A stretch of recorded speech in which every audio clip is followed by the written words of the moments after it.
Hello, my little deep brown milches, and welcome to the Monday edition of Moohead Radio. I'm your host, a big and furry bovine. Joining me, we have a new panelist. How about this? Tiffany from Dallas, who is a Baker Mayfield fan. And tell us why you were a Baker Mayfield fan.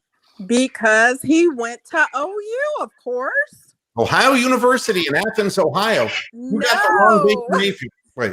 No, the University of Oklahoma. Ah, there you go. You were a sooner or later. Crimson and cream, baby. Yeah. All right. And so Not that's to be confused with Crimson and Kluger. now that's not the one in Stillwater, is it? No, you know better. No, man. You're not a Brandon Whedon fan. Oh, God, I hope not. no. Brandon Whedon's not even a Brandon Whedon fan. Adrian Exactly. Peterson, does he have more kids or does he have more rushing yards? Oh, nice. So here we are on Monday and more relaxed. I'm going to admit to something. After the game, I was really, when I did the post-game show, I had palpitations in my heart, honest to God. I mean, and let me explain why. I see most people can just ignore sports commentators, okay? But I prep a show, and so I have to listen to this stuff, And oh my God, if the Browns were going to lose that football game, all I was going to hear would be, Stephen A. Smith and Max Kellerman and Orlovsky and Ryan Clark and all of them on ESPN just ripping Baker Mayfield and the Browns to shreds. And it would just be the same thing that I've been dealing with for decades now. And my stomach really started hurting. And, and it went down to that very final, onside kick that damn near got through Carlson's legs. And, and by the time I got on the air. Way to pull a Bill Buckner guy. I know. Could you imagine? And it's like, I'm like, and I wanted to get a paper bag, just breathe into the paper bag. But, so I was upset because it's like, it shouldn't have been that close. It shouldn't have been that close. We had this thing up 24-9. It should have, so that was the reason for the tone of the program was because, you're dealing with an anxious bovine host.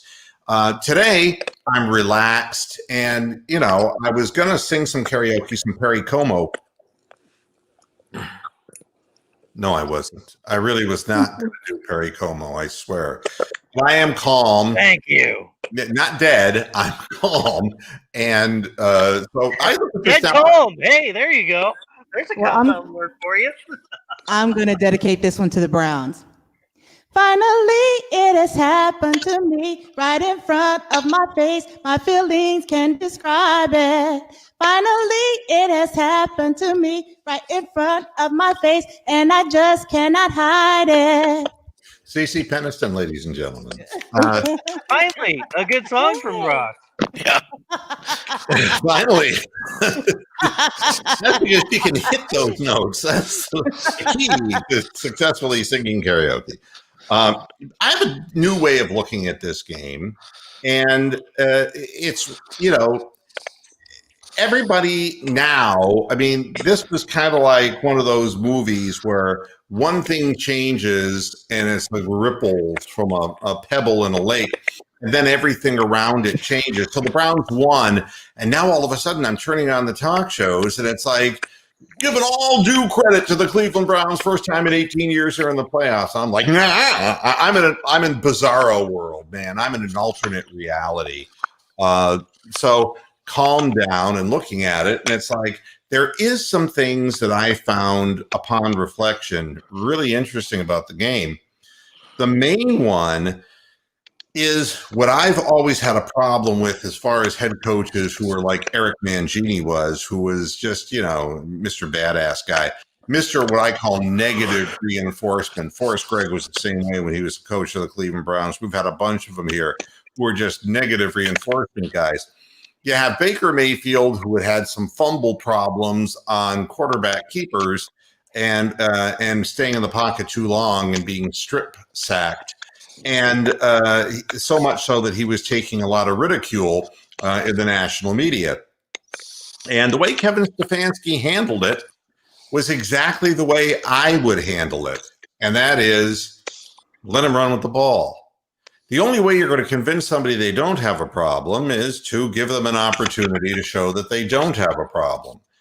And it was through positive reinforcement, and as much as anything, that the image that will last for me from this game was after the 2-yard sprint run by Baker Mayfield, which was appropriately termed Maserati. That was what they called the play. It had not been used all year. It was sitting there on the top of the sheet, according to Kevin Stefanski, unused, and that they were going to use it come hell or high water during the course of this game, but certainly didn't know that it was going to come down to that moment. So when Bitonio heard Maserati, he knew that it was going to be, Kareem Hunt going to be blocking on the edge with him. And really, the thing was, Bitonio really just had to kind of curl his man in. If you look at that play, I mean, it's Hunt who does the heavy lifting. He just blasted somebody. Just blasted them to get those. I want to say it was. I think it was the replacement quarterback. I thought it was 21, not 31, but I'm not sure who that player would be. So all I know is he just blew that guy up, and so a simple 2-yard sprint run. And the reaction of Baker Mayfield, you have to understand what makes athletes tick. They have egos. And if you just beat down on somebody with negative reinforcement, you're not going to take advantage of that. So that was the thing that stood out more for me than anything. It was like we took what was a perceived weakness and we may have converted it into a strength for this player. The other thing I walk away with is, I was saying, why are we playing this defense? And then I thought about it. They thought that we were going to be taking the middle of the field away from them. That's what everyone's been doing as far as Ben Roethlisberger. And we're going to bring Bronk in here too. And yes, we'll talk about you, Nick, in just a little while here.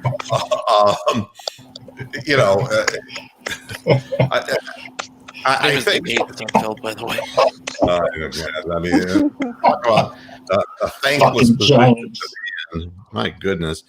Yeah. But, the reason we were playing that defense is that we congested the middle and forced him to throw long sideline patterns. Now, it was our bad luck that he actually completed like 4 of them, but we were daring Mason Rudolph to throw those long balls, figuring he couldn't do it more than once in the course of a game. Like I said, he did.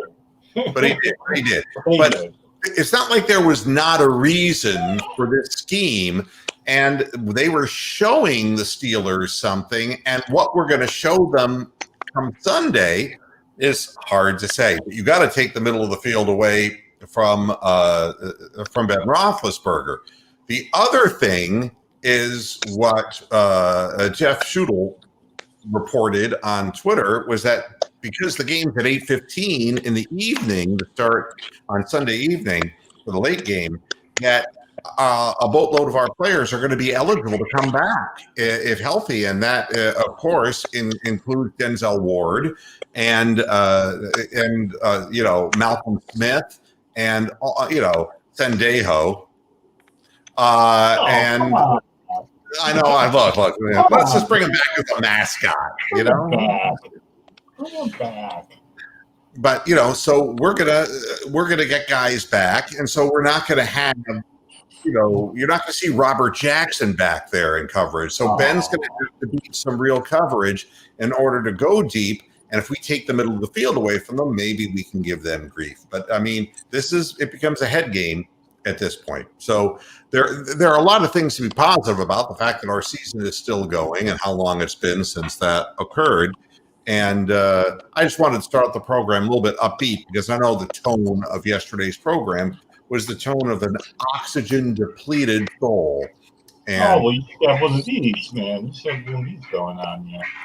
Yeah, and He spent 10 minutes moaning about the possibility of COVID getting worse. You know, we had just finally fucking made the playoffs, and you're literally talking about, oh, COVID, the whole team could die, you know. So yeah, I'm glad to see you're in a better mood today. Well, we're not out of the woods. We're not out of the woods though. As far as COVID, nobody is in the league, and you know, I'll tell you, if I were the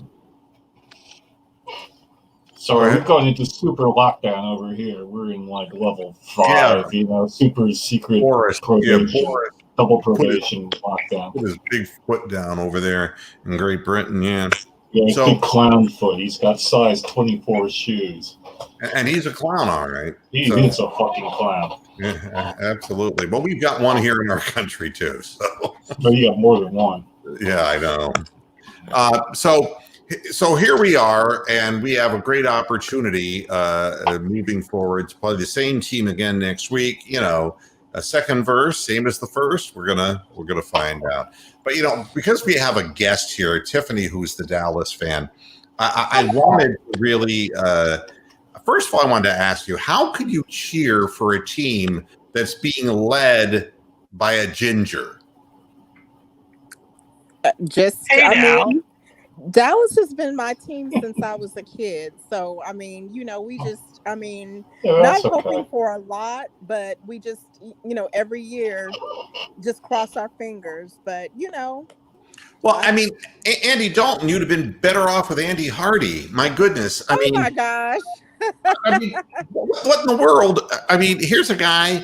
I mean, it's within your grasp. And this is what he does. He's never won a playoff game in his career, Andy Dalton, and because he played for Cincinnati as opposed to Cleveland all those years. And had you had Dak Prescott, you'd be in the playoffs. Well, we didn't have him, and we didn't have like over half of the offensive line either. And so, I mean, teams, you know, they need to still try to win because everybody deals with injuries across the league, but. I mean, you know, it just wasn't our year. You play to win the game. We do play to win. It just and Andy Dalton did not have a good game yesterday. Andy Dalton never has a good game when it matters, and that's the thing. And you know, he's like a marionette out there. I don't know. That's a howdy doody thing. Yeah, that's a howdy doody thing. But the thing that's incredible, if you extrapolate, SAT word, if you extrapolate this, yes, you know, if the Giants had not won, then the Eagles would not have quit, and therefore the Cowboys could have wound up in the playoffs. How do you like that? Well, I don't know. I think the Eagles were quitting anyway. I don't think we deserve to be in the playoffs, quite honestly. I'm glad that it didn't play out that way. They don't. You do play to win, but still, they didn't need to be in anybody's playoffs. Well, somebody had to be from that division. I know, and it's a shame, isn't it? It's embarrassing. Yeah, I mean, well, it's not that any team really stepped up when it mattered, except that one team stepped down. And, you know, I don't know, Tiffany, if you watch the Eagles game at night, what in the heck? I mean, I'm sitting there watching this, and, you know, here's the rationale. I mean, and it's not that I have anything against Doug Peterson, because Doug Peterson was a Cleveland Brown at one time, you know? So I don't have anything against him personally. But, you know, he cowed down to management so that they would get the number 6 pick in the draft instead of the 9th pick. And before I even get into what happened in the game, I mean, somebody has to explain to me, like I'm a 6-year-old, Denzel Washington in Philadelphia. Somebody has to explain to me, like I'm a 6-year-old, why the difference between the 6th and the 9th pick would matter when the people in charge put this team on the field in the first place. What makes you think they're going to be any smarter the next time around? So at any rate, they decide they're going to give the order, the command. Out comes, you know, Jalen Hurts, because everybody hurts sometimes. Okay. Out he goes, and in comes some 4-year veteran hot trash guy. Leave me Nick out of Sudfeld. this. Nick Yeah, I saw that. Oh, He and is the man. He is the man. and you could tell when he walked on the field, he's like, "Where are all the fans?" You know, this guy didn't have a clue. And in the press conference after the game, the coach is saying, I coach to win, and and Nick's been here for 4 years, and he's never freaking played before. I mean, it's like that. By that same logic, can you imagine? It's like, Merry Christmas, everybody! A big Christmas dinner. And, there were some 4-year-old cans of stuff that I bought 4 years ago that were in the pantry, and I decided to whip those up into a casserole for y'all. I mean, what kind of logic? Been here for 4 years, so he's earned his chance to help us tank. Well, I mean, and it's like saying, and Nick is so bad. How bad is he? That's the certainty that we're going to lose the game. We're going to insert him into the game. You see, we don't have to tell Jalen Hurts, who actually wants to win, dumb it down, son, dumb it down. No, you get Nick Sudfeld and just say, play your heart out, Nick. Oh my gosh. God, it's just messed It up. was the funniest fourth quarter I've ever seen in my life. Yeah, go ahead, Tiffany. I was just saying that I did watch part of the game, partially just to see how Jalen Hurts would fare. I'm one of his fans also. You already know why. Yeah, where he came from. That's right. But, he doesn't have a handle on the starting job there. And the whole Carson Wentz thing, I mean, everything has gone down in a way for the Eagles, but that has to be like, can you imagine the next time that the Giants, who actually won, okay, nothing quite like, winning to get into the playoffs. The next time those teams play and they don't like one another, I mean, they're close enough anyway, Philadelphia and New York. Yeah, none of them like one another. No, and quite honestly, there's going to be some real. I wouldn't be surprised if somebody creates a late hit on Peterson on the sideline. I mean, what a horrible way to end a season, and a total, for 3 spots in a draft, you would tell your players, and this is what I mean. How? If you want, I mean, Carson Wentz is gone, okay? He said his relationship with Peterson is permanently fractured, and I can understand why. But what is Jalen Hurts going to think? It's like every time the organization decides they're in a mood to lose, who's going to pay for it? Me. Jalen Hurts the team. Yeah, I mean, because he's going to be eventually playing for another contract somewhere, and his living will be affected by this. And how is Doug Peterson going to wake up in the morning and look at himself? How is he going to do that? Easily. I'll tell you what, that fourth quarter, the Eagles defense was still playing hard. They were playing hot. They got turnovers. Any competent quarterback, Colt McCoy, could have led the Eagles to a tying score in that game. Any sort of competence whatsoever could have tied that game. This is me when I watched the Eagles go for it on 4th down when they could have tied the game at 17. This is me, okay? Yeah, I saw that. It was This in the is third quarter celery. too, wasn't it? They Yeah. in the third. Right at the end of the third quarter. You're right. What the hell? I mean, it's like, no, we don't even want to tie the game. We don't want to give these guys any hope that they might win, because we're going to pull this guy's ass out of the game anyway. So, move it along. You know who I felt sorry for was Collinsworth and the other guy whose name escapes me. I mean, they didn't know what to say. They were like baffled the whole time. Yeah. What would Al Michaels say? His 1980s call, on the hockey game. What did he say? Oh, do you believe in miracles? He's seen the highlight of his career and the low light of his career. That had to be the most cringing. They probably both lost crawling up rock They didn't even want anything to do with that game. No, they were both dumbfounded, and it was like, I cannot believe this. And Rox And and I fucking know Giants fans. That's what makes it so sweet. I am just like yucking it up. It was just, it's the funniest thing I've seen in ages. And it's like how the Browns used to miss the playoffs, or fuck something up. It's like how the Giants got knocked out. It was hilarious. And Rick is absolutely correct. Could you imagine Philadelphia fans? Peterson would have been, they would have been killed. Oh my God! I mean, it's the whole thing is just I've been in Old Veterans Stadium back when that was a thing. I don't even know where they must have blown it up or something. But yeah, they're tough nuts over there. Yeah, it's and if you're living in a cave and you didn't hear, Olivier Vernon's out for good with a ruptured Achilles tendon. It's probably the last we're going to see of him in Cleveland. He'll never play again. Last year at his contract, and it's too bad He'll never play again. The back half of the season for us. He really did. I feel badly for him. And he was the best defensive lineman of the Browns in that game. Well, yeah, and it's been for the last several because of the COVID situation with Myles Garrett. So, I mean, I feel badly for him because, this is what players play for, is the opportunity to get into the postseason. Yeah, Bronk. Another thing that was amazing about that Philly game was how good Chase Young was.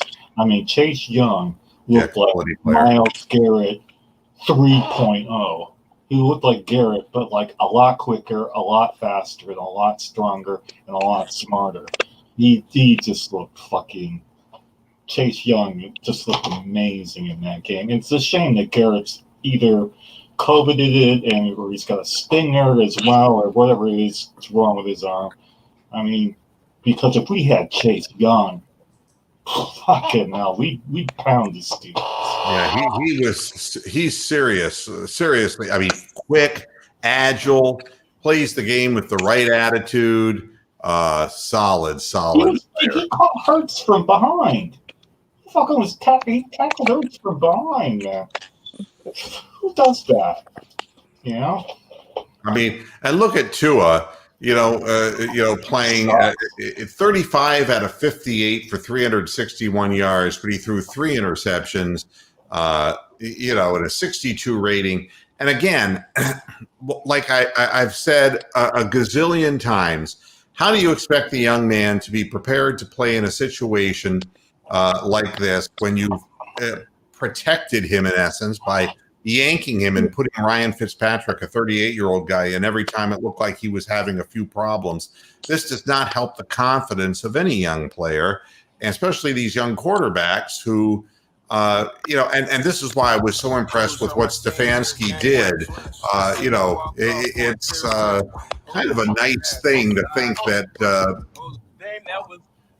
a coach can actually think in a positive way rather than treating somebody like a child and being punitive. And so when it's to his chance to step up, and he has to step up against really the team that I think could make the argument about being the best team in football right now. They are. I mean,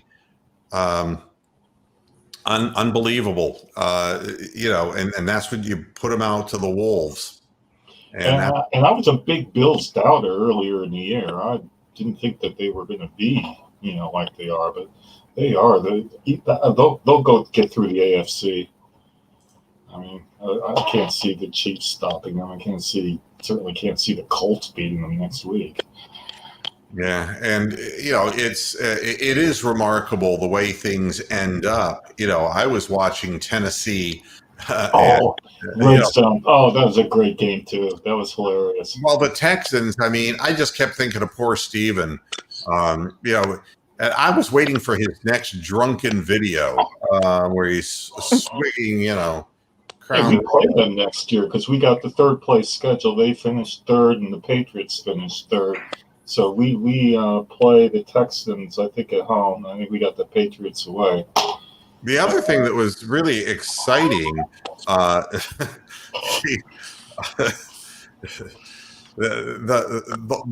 they say, Mason Rudolph played well. He did this, and so he's they're patting each other. He and Myles Garrett. Myles Garrett is still delirious from the COVID, and the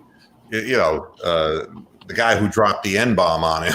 I mean, believe me, Miles doesn't even recognize him at this point. He was so deoxygenated. He was just kind of stumbling around out there.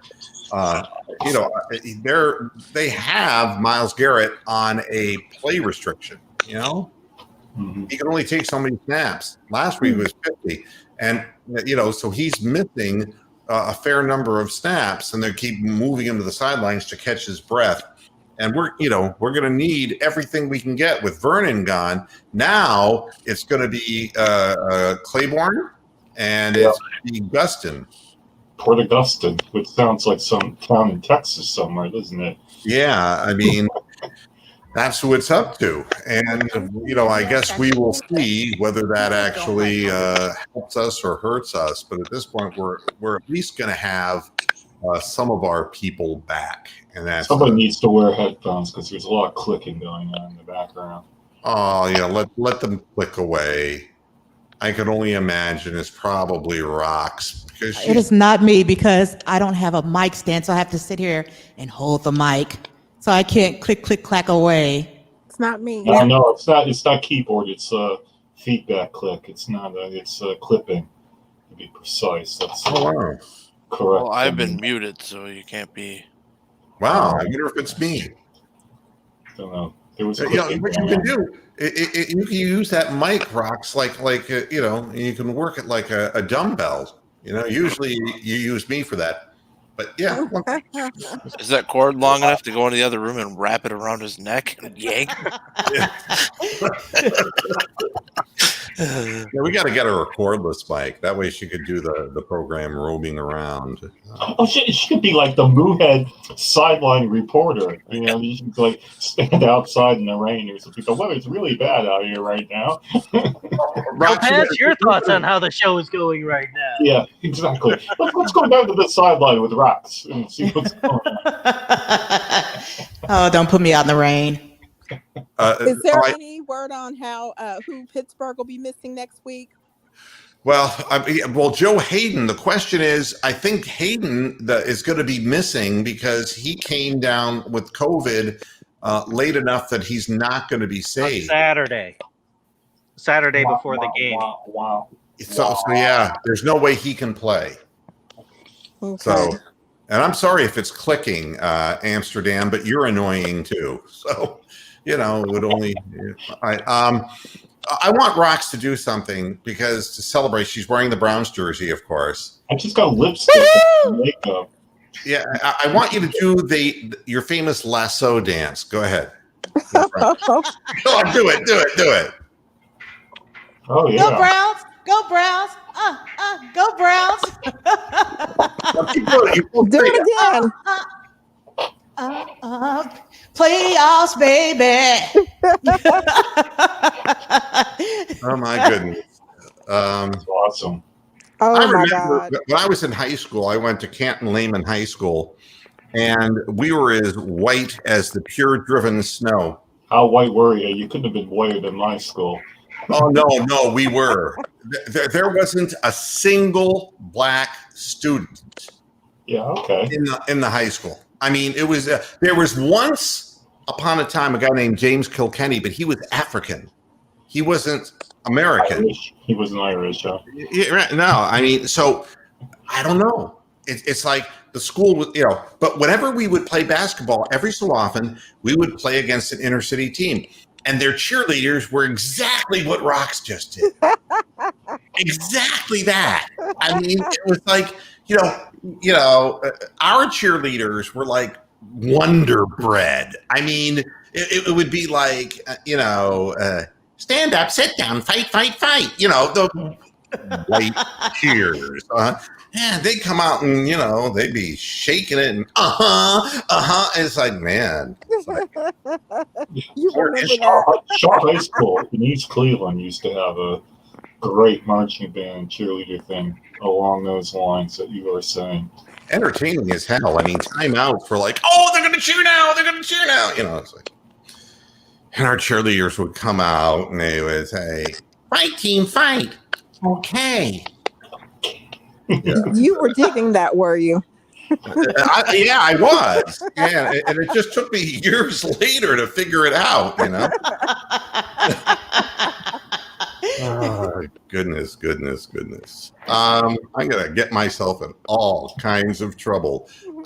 People are asking, Mr. Football. how, you know, the defensive players for the Cleveland Browns, who really played well in the game, and the number one defensive lineman graded out was Sheldon Richardson. Myles Garrett he had an 81.4, Myles Garrett a 70.9. Porter Gustin didn't hardly play. Adrian Claiborne had a 61.4, Ogunjobi a 52.8, and interestingly, Olivier Vernon only a 39.2 in the game. So at the linebacker position, Taki with a 69.4, Jacob Phillips with a 66.8, and he could be of help to us against the Steelers if he can cover ground in the middle of the field and take some of that away. Mac Wilson at his usual low 53.5, and you know Mac has not had a great season. I think that's. I did give him a recommendation. He said in one of his tweets that he needed to work on his tackling. So I said, you know, one of the best tackling linebackers was Ray Lewis. So if you wanted to copy some of his techniques, I wouldn't be mad at you. Got to take the right route to the runner, and he's just stop people, man. That's one way Ray Lewis could stop people. This was the rap on him coming out of college, is that you know he could hit people but he had a habit of taking the wrong, taking the wrong angles and wrong routes. I mean that was the problem at the cornerback position. You're wondering, Robert Jackson graded it a 48.1, so he had that going for him. Since it's Black Monday, can we do our usual, let's talk draft on the last Monday after the end of the season? Well, no, I have later in the morning, coaches got fired, and I'm sure that'll make you feel real good. It will, yeah. Let's fire some coaches. But I got a suggestion. Let's take OBJ and our first round pick, which is going to be in the 20s, or it could even be 32. You never know what's going to happen. We're in the playoffs. Package those up, go up 10 spots, and let's get somebody like Patrick Surtain or some stud linebacker. Yeah, somebody who would be an impact player in the middle. It would be a smart thing for this team. If we traded up 10 spots into between 8 and 15, we could. Hey, Skolsky's going to be available. The only problem is he leads with the crown of his helmet all the time. We could get an all-pro guy to be in our back end of our defense. And I'll tell you, one of the things that's interesting is what Stefanski put in Tomlin's head, which is he wanted to show Tomlin, oh no, I'm not afraid to let Baker use his legs. So if you're going to come rushing everybody around the end, if it's wide open in the middle, Baker Mayfield is not going to stand there in the pocket for you.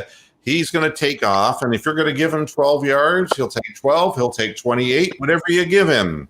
That puts just another thing in the back of the minds of the Pittsburgh Steelers. And we didn't overuse Chubb. And yeah. I was just suggesting, were we sandbagging Chubb? It makes you wonder what the plan of attack was. I got to tell you this. In the last couple of games that he played, Chubb looked not as decisive. But boy, he sure did. He sure did yesterday. I mean, just he's still coming off that fucking knee thing that he had. Jesus Christ! I mean, give the guy a break, man. Yeah, that's right. But he, so I think he's going to be people able. Forget about that because he looks so good. He's going to take on more of a role. Of that, I'm certain. And the Browns would be foolish, and if they didn't. And hopefully, Kareem Hunt will be effective as well. He was not effective running the ball. He did not look like his usual self, but the play where we got the first down, he sure blew somebody up, and that was. Well, Hammer effectively talked about that at the post game, saying that was just following into the blocks with his head down, and Chubb sees where the holes are, even if it's not where the play's meant to go. That was discussion from yesterday. And, and here we have one of those rare situations where, 3 times we're going to play the Steelers and they're going to play us. And the first time, of course, it was no contest. And the second time, we get no real indication. And so it's going to be, they're coming in on their home turf, absolutely certain that we're still the team that they crushed early in the season. And we are like, well, they were still playing, Claypool, and they were still playing, JoJo Smith-Schuster. They were playing Fitzpatrick was in on the back end. Right. So, I mean, it's going to be interesting. And again, weather is going to play a part in this as well. And let's make it nice and cold so that good old Big Ben Roethlisberger is, creaking. See, that's my question for the panel here. Whoever wants to answer this is that if a rested and extremely healthy Mason Rudolph is not the better choice than a rusty, old, creaky, literally on his last leg, Ben Roethlisberger. How different are those two? We know there's a difference in temperament and playoff experience and all that, but from a physicality point of view, it's almost a push in my eyes. No, because Roethlisberger's experience and his ability to actually read the defense post snap is going to be a big difference maker, even if he can't make every single throw. That's the thing, but Roethlisberger is still going to think he's like the 25-year-old Roethlisberger and still be able to make all the throws. If he throws the ball 50 times, we're going to get 3 or 4 turnovers. It's happened before when he's played us. That first game of the year when we had Tyrod Taylor and it was like an 18-18 tie. How many turnovers did we get in that game that we squandered away? But, Roethlisberger will give up the ball probably more than Mason Rudolph will because he's. I think the difference is with pressure on, Mason Rudolph loses his head. We just didn't have enough pressure on him, and he makes bad decisions. And Ben Roethlisberger knows how to, with a minimal amount of movement these days, to be able to find the little open area of the pocket and step into the throws and to really sight downfield and make real split-second decisions. I don't think there's a question that the Steelers can't win with Rudolph, but they can. No, they can't beat an elite team with Rudolph at all. And they can't beat the Browns with him either.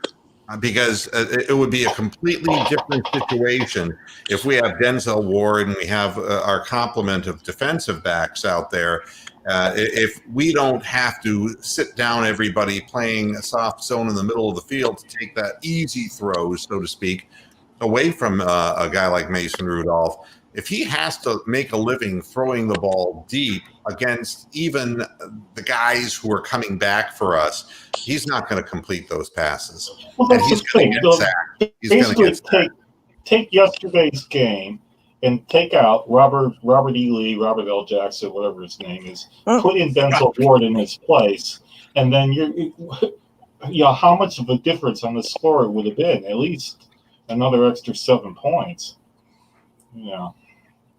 Stonewall E. Lee. Yeah. Well, the one, no matter who was playing defensive back, that was going to be a completion because it was just perfectly placed football. And that was an accident, believe me. That was a fluke. It had to be. But the one down the left sideline, the Brown sideline, that one should have been batted away. The other X factor in this game is how are the referees going to call it? Because not only did the referees not call anything in our game except for the really obvious 5-yard penalties, but they weren't calling penalties in the other games on red zone. They were letting people play throughout the entire league. So it's almost like the refs would say, "Oh, don't call holding, don't call defensive holding, don't call pass interference, don't call crap back blocks, don't call blocks in the back." I mean, they were letting everything go in every game like yesterday. So how are they going to do it next week? They didn't call 3 or 4 Pittsburgh face mask penalties. Exactly. Yeah. Well, let them play. If it's fair both ways, it's fair both ways. And for what I saw, we got away with a big one when Harrison hit Rudolph on the side of the head for no reason on a pass rush. Well, even DPJ on that play that he got killed on, another guy came in and grabbed his face mask while it's on the way down, and that wasn't even mentioned by fucking, I don't know, Jim Nance and Iron Eagle or whoever the fuck these people are. You know? Yeah, boy, Bronk is feisty today, isn't Bronx he? grumpy. What the hell? I'm in fucking mega lockdown. I'm fucking. This is my only social outlet. Well, you can't get Indian food. Oh well, we can still get food, but that's about it. Yeah, Oh, I'm you sorry. can't leave the house to do Takeaway. You have to use the British. Takeaway, yeah. Oh, I'm going to go and get Ooh. takeaway. Yeah, Yes. My wife, I can't do my wife's accent, but she rings up and says, "I would like a takeaway to be delivered." I go, "Why don't you just say I'm sorry, delivered?" my friend. We are all out of tikka masalas. No, You must they never order are. some real Indian food now. God, you sound like a poo. You sound like some white guy. A Some- boo from the fucking The Simpsons. You sound like a poo. Lama, lama, lama, lama, lama. Each of these bullet holes is a batch of honor. Okay, now. Brian, you got to do the thank you. Come again.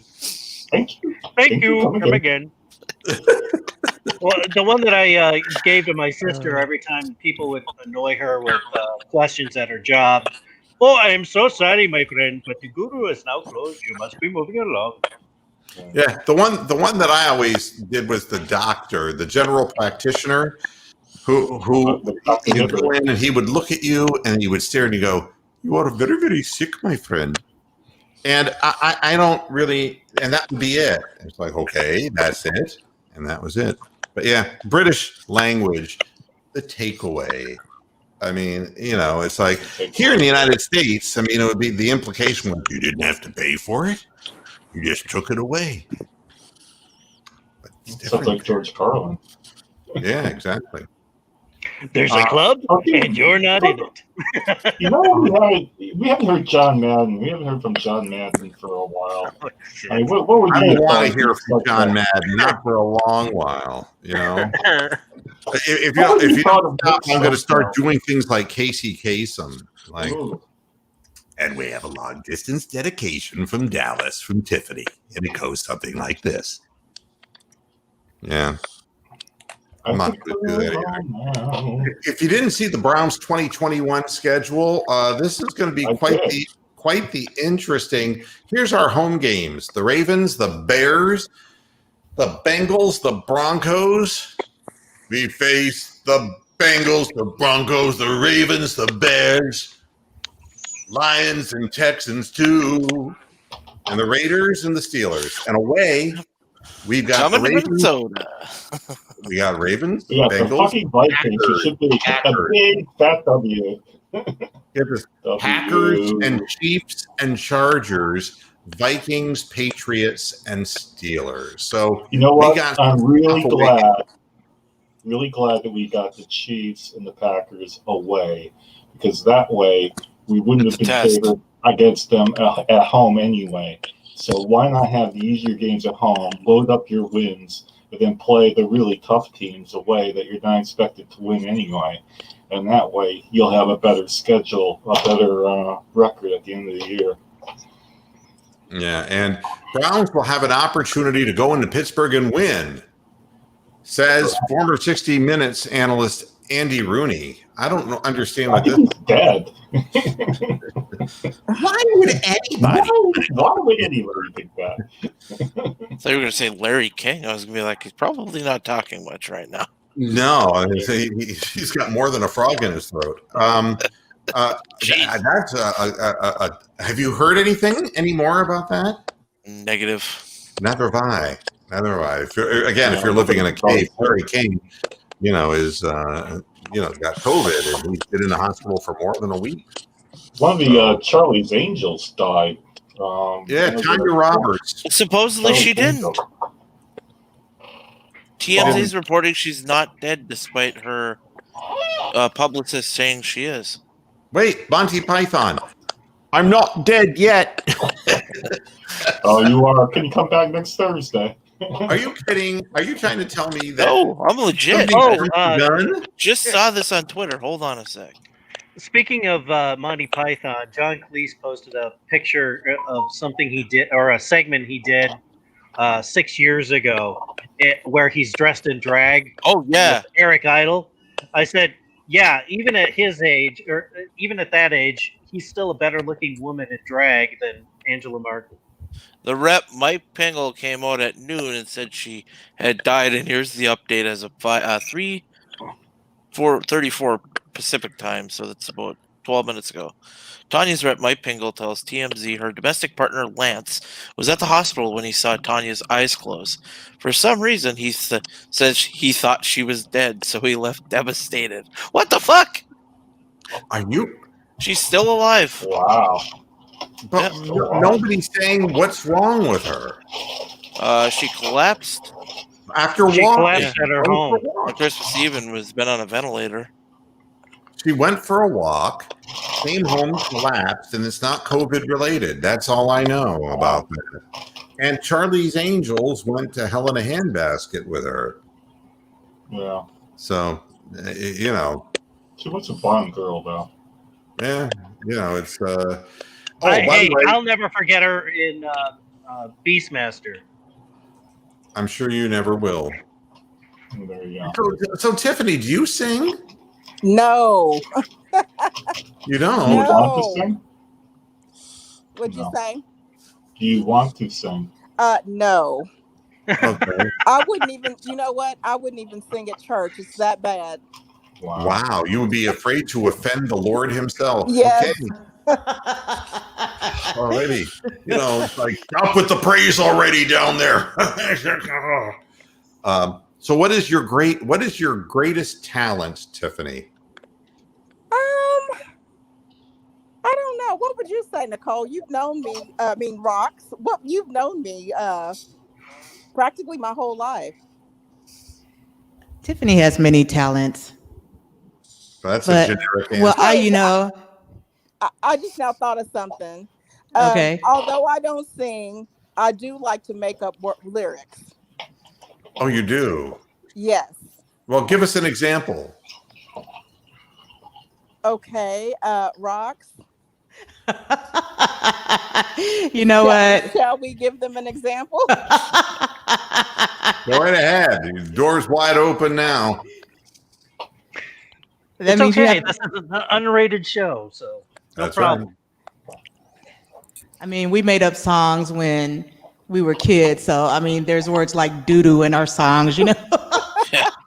Doo-doo plays prominently in a lot of our songs. So, Oh my Okay, God. okay. So you were scat singing. Thank you very much. Thank you. Do you think Roxanne's the scat man. Yeah, that's cool. So go ahead. Give us an example of a written song that you changed. Yeah, we made up songs about our classmates. We were so good. We're not going to actually get one, are we? I'm going to move it along because we're not going to get one. I want to hear one. Come on, Rox. Work it over. You start what and the- I'll join in. okay, so which one? Jeez. Oh gosh. We'll have to do that next time. There's so many. We kind of have an album. If there's so many, how come we can't come up with just one? That was a long time ago. Okay. We still know the words, but we'll perform next time, I guess. You know, I did know that Jerry Marsden of Jerry and the Pacemakers passed away. That's too bad. He was the only lead singer who actually looked like a frog and used to. He seriously could catch flies with his tongue on stage. He was very, very impressive live in performance. No, that's Yeah, wide mouth. yeah, but that's too bad that he passed away. And yeah, we're getting a lot of musicians who are passing away right now, which is not Everybody's very dead. good. So Yeah, how's the Black Collar Death doing? We gotta bring him out because it is Steelers week. And Ben Roethlisberger. And peer into his eyes as he looks into your soul. The BCOD, the black cow of death. Dun, dun, dun, dun. Okay. So we have 10 minutes left in the show, Mark. Let's talk about the Cavs the other night. Let's talk about the Cavs. Yeah, I mean, what a surprise. 3-0, and then all of a sudden back to life, back to reality. Yeah. Oh my goodness. Yeah, I go back a ways. Move to move. And we lost 2 games in a row. Then we're playing the Hawks, who are playing out of their gourds right now. They go up by 15, and I'm like, geez, I guess I owe it to this team to stick around. And man, granted, the Hawks were playing on a back-to-back, but man, they faded quick, and the Cavaliers just stayed on it and playing really good hustle defense. We're 4-2. We're playing the Orlando Magic in about 10 minutes at the top of the hour, and the Orlando Magic are also 4-2. And we've got 2 games in a row in Orlando. So they're just up the road about 2.5 hours from where I'm at. So I'm going to be forced to watch the game from the Orlando broadcast. So I'm not going to get the Cavaliers broadcast. That's the What winning was that? stats. Tony Orlando and Chiffon? Yeah. Tie a yellow ribbon. So, it's a surprise. And I don't think they can sustain for too long because, without Kevin Love, who is a legitimate floor stretcher, and with Okoro being down with the foot sprain and the COVIDity, we're forced to play Jetty in too many darn minutes. And to be very honest with you, his liability on the basketball court. So he's probably a liability in real life too. And that guy, there isn't a shot. That guy. yeah, he just chucks them up, and he's out of control. Sexton does have a He's been wonderful consistent. pull-up. So what? He's been consistent, Sexton.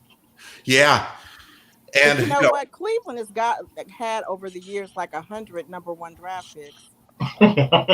you're right. You're absolutely right about Yeah, and who is the best one? Who that. Anthony Bennett. Definitely Oh, Anthony Anthony fucking Bennett. Yeah, Anthony Bennett, clearly. I'd rather have the other Tony Bennett. He could at least entertain me. I don't know. Wiggins is dropping down to that. I think Draymond Green's gonna fucking throat punch him here. Yeah, well, I mean, the fact is, these guys come into the league, and some of them have extraordinary personal talent, but they never really learn to meld into the league. Now, Colin Sexton he's always going to be a me first, shoot first guy. He is making some passes, but that's why Darius Garland is our point guard. But Sexton has scored more than 20 points in 11 straight, dating back to last season, and he's been a very good 3-point shooter, and he's proven to have more than a lot of the people who were drafted higher than he was. So, the question there is we have to play up tempo because we can get back down. And, if you put us in the court against like the Lakers, goodness gracious, with LeBron and with AD, with big, strong people, and big guards, it's tough for us to defend. We're just not very big up front. And without having Kevin Love in there, who doesn't have any hops anymore, but he still knows how to position his body, we're doing well. We have Drummond, who's played nicely for us, and JaVale McGee, who's actually done a good job for the Cowboys. Yeah, he has. And which is a surprise because he's not been notoriously the smartest player in the history of the game. Shaq and a fool. Yeah, that's right. That's like Shaq and a fool. He was a regular on that program. But again, I think that the Cavaliers are so much better than what people thought, but it's still so early, and young players get enthused, and then the reality and the drain of life on the road and the constant grind of night after night after night can catch up to these guys. And my credit, all credit due to JB Bickerstaff, who's getting these guys to buy in and play defense now. And it's interesting because, I was thinking about the notion of bringing coaches into the NBA. What brought up the subject was the whole Becky Hammond thing in San Antonio. And, if a woman is ever going to get an opportunity to be a head coach in the NBA. And the problem, I was trying to explain to Rox, the problem is not with whether a woman has the necessities, women are as intelligent as men are. The problem is acceptance. You saw what happened to the Cavaliers when they brought David Blatt over from Israel, from the Euro League. I mean, but you bring a guy in from the Euro League and, he's won championships in the Euro League, and that don't mean squat in the United States and in the NBA. And when David Blatt came in, he started saying, and this is what we're going to do. We're going to take the first ball and step it to the hoop. And players are looking at him like, who in the hell do you think you are, man? You coached a team in Turkey. That's what we just ate for Thanksgiving, dude. Turkey don't mean nothing here in the NBA. So the problem is getting players to buy in. At least JB Bickerstaff has a background in being surrounded by his father and being surrounded by the NBA. And players, at least now, are listening to him. But, God help the first woman to get a chance at being a head coach in the NBA. Having to coach with players who, when they found out that a guy was gay, wanted the entire locker room completely disinfected. I mean, we're talking about a group of people who are not the most open-minded in the world. So, we'll see. Are they at least pretending to be? I mean, are there any mentorship programs for aspiring female coaches out there?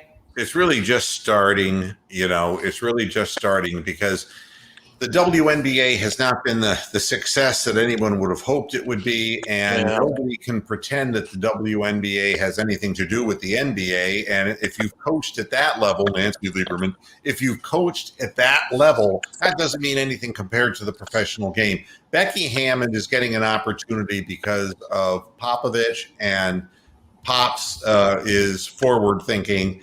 And I hope that rather than continuing to retread, and God only knows how many jobs Tom Thibodeau is going to have when it's all said and done. God only knows how many jobs, Randy Whitman had before he just went away forever. The scrap heap of just, go ahead, Bronk.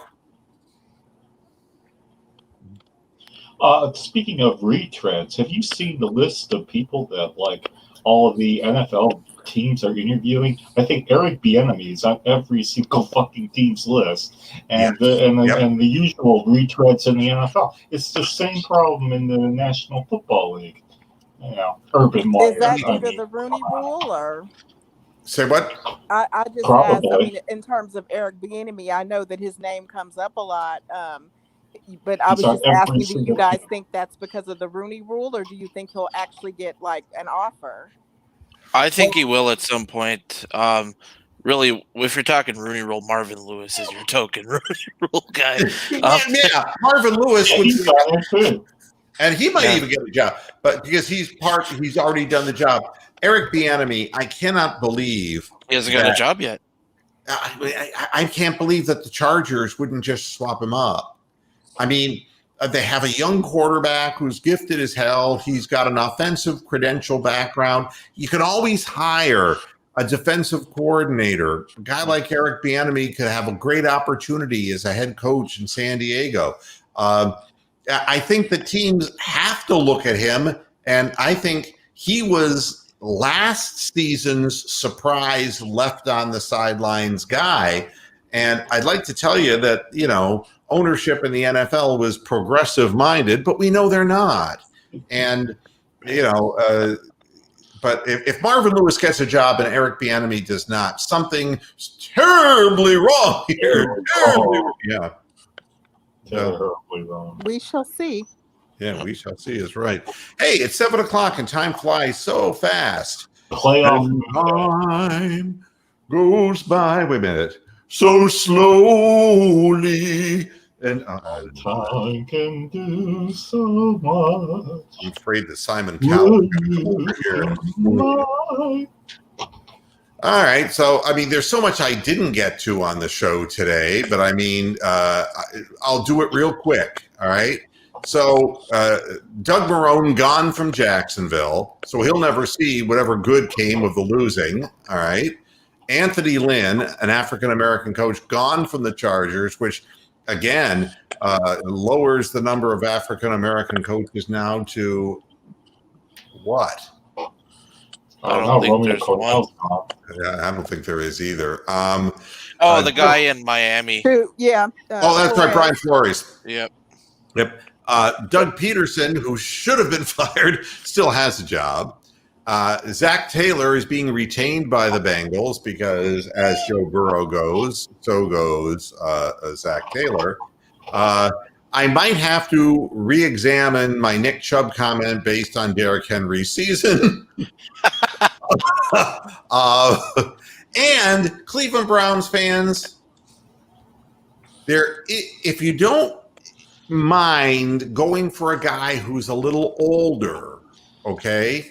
I mean, Rocks did it, okay? Yeah. Hey. I mean, but, get rid of Cody Parkey, and Matt Prater is a free agent from the Lions. And, he would love to come to a team that's actually winning because he wouldn't know what that means. He's been in Detroit since back in 1971. So yeah, I mean, the fact of the matter is, and it's an indoor place, yes, but he has a big leg. He's got a good track record.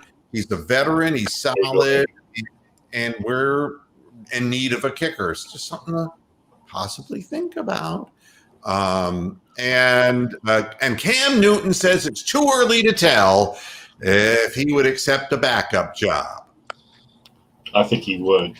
I think that to stay in the NFL, he should take up a backup job backing up the team truck, leaving the facility.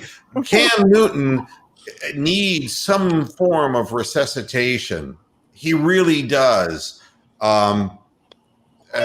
He better be open-minded to anything because I don't think anybody's going to be rushing at him as a starting quarterback in the NFL anymore. That's for sure. Assistant locker room attendant. He is like embodied by Newton's law of gravity. Poof. And then you feel bad. How good could Deshaun Watson be if he actually had a team and had a coach? And there's a team, and it's funny when they asked again, what the team needs. Deshaun Watson said, "It's not just accountability. We need a culture shift." And this is what we talk about. Romeo Crennel. Browns do they have over there? Romeo Crennel, as an interim coach, a great man, great guy. I mean, everyone has told me that he's a really nice guy.